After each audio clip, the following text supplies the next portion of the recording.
Hello, good morning. Tara, magkape tayo. Ito yung favorite ko. Pagkagising sa umaga. Ito na agad. Bonavita.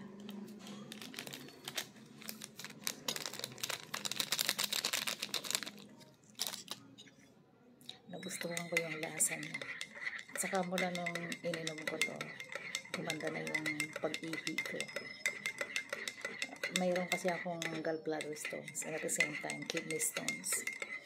So, talagang pinoproblema ko siya.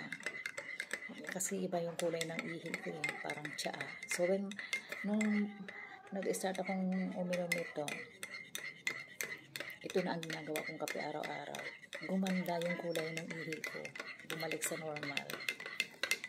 Try nyo din. Tsak na magugustuhan nyo yung lasa.